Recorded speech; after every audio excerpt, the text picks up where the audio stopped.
Good morning, students. Welcome to Naipunya Vikasam project. My name is P.Ed.Sukanya, working as an English and life skills trainer in Andhra Pradesh Tribal Welfare School, SOE, Srikalahasti. Let us learn a new and interesting topic today, that is understanding styles of communication.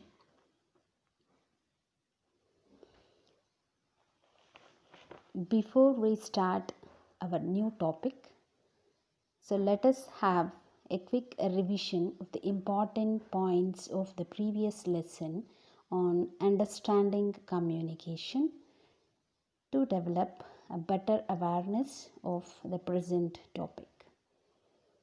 We learnt the meaning of the communication, reasons for miscommunication, tips to make communication more effective, importance of asking questions, giving clear instructions in our previous topic. So let us have a quick revision now about all these things. Meaning of communication. What do you think is the meaning of the communication? So let us learn now. Communication is simply the act of transferring information from one person, place, or group to another. Every communication involves a sender, a message, and a recipient. Reasons for miscommunication. These are all the reasons for miscommunication. Receivers were not able to remember all the details shared. They could not hear properly. The person who was giving message did not speak clearly. Sometimes they feel nervous and forgot parts of the message. Tips to make communication more effective. We must listen to each other attentively without any prejudices in our minds and try to recall the message and not fill in the information on our own. We must also try to watch the facial expressions, mouth movements, and gestures of the speaker to understand the message being conveyed. The act of asking questions is a powerful tool in communication.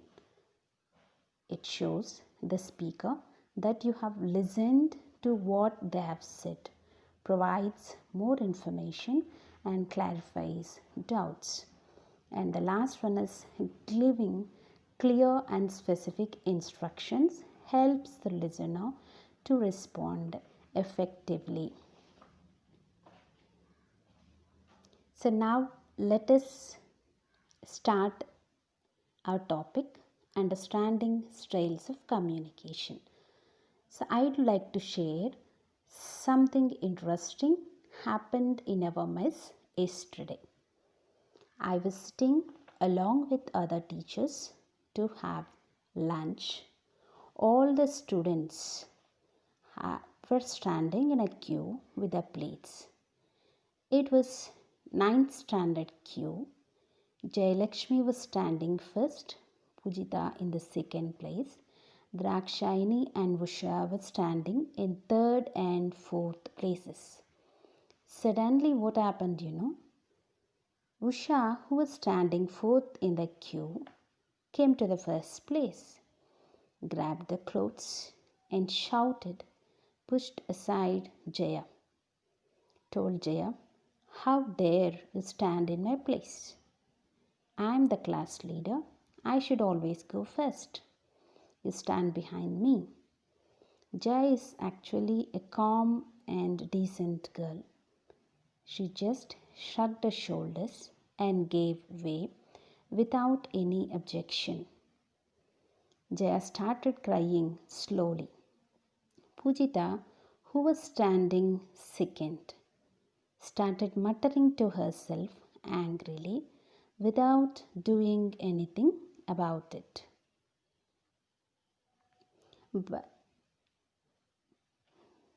But Drakshayani, standing third in the queue, objected Usha's behavior towards classmates.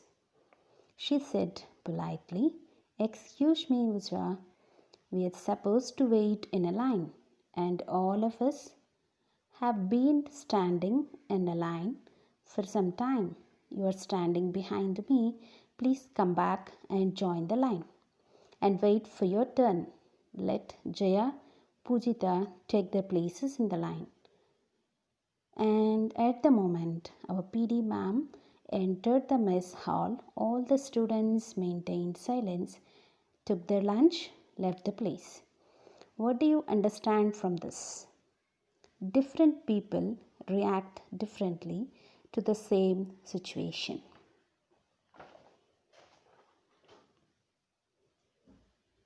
Based on the observation about each student reacted to the same situation, we can say that there are 4 different styles of communication: passive, aggressive,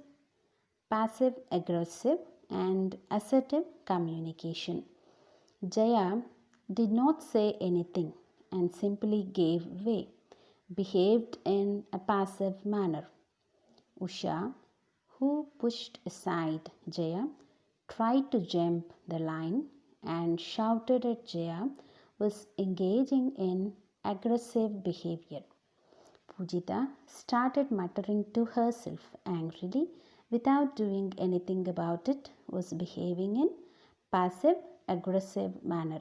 And finally, Drakshayani, she communicated politely and firmly, was engaging in assertive behavior.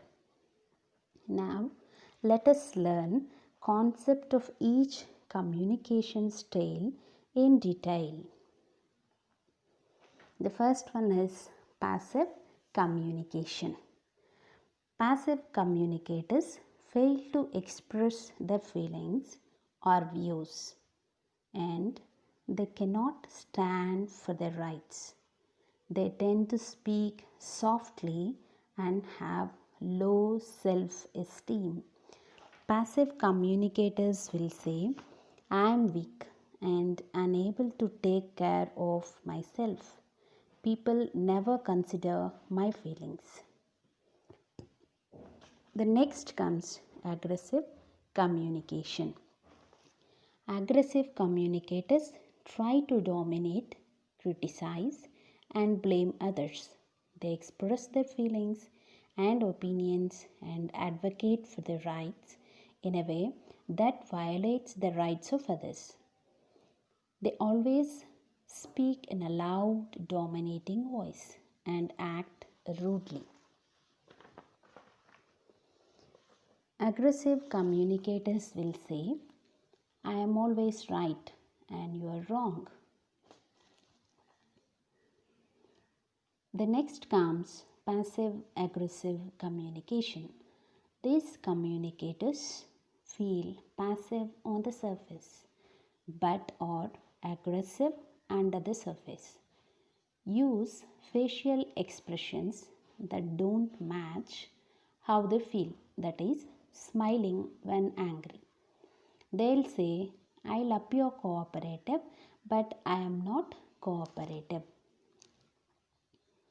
The last one is assertive communication.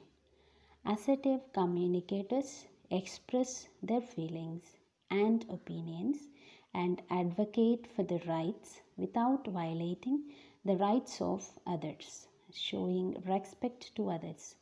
They have positive self-esteem, good eye contact, speak in a calm and clear voice. They don't allow others to abuse or dominate them. These communicators will say, "When you talk, I am not able to study. Can you please talk in a low voice? You look great in that dress. You must wear that color often."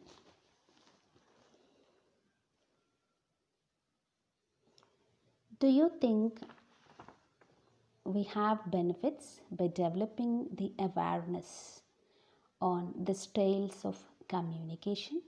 Yes, we do have some benefits by developing the awareness of communication styles. Actually, it helps us to review our own behavior. It helps us to think of better ways to deal with situations. It helps us to review the impact of our behavior on others, and it also helps us to improve our communication style and choose appropriate behavior. Let us recapitulate. There are 4 communication styles: passive, aggressive, and assertive. Some of us have the same style of communication with others. Some of us vary our style of communication based on whom we are interacting with. Sometimes we vary our communication style with the same person depending on the situation. So we came to the last part, end of the lesson, and let us have a small activity now to check our understanding. All of you are aware of these communication styles now. Here is a small activity for you. You introspect and think about any one person, that might be your sister or neighbor, with whom your communication hasn't been comfortable and you are upset with the issue. Use your awareness about how you should communicate to solve the issue with that person. Thank you.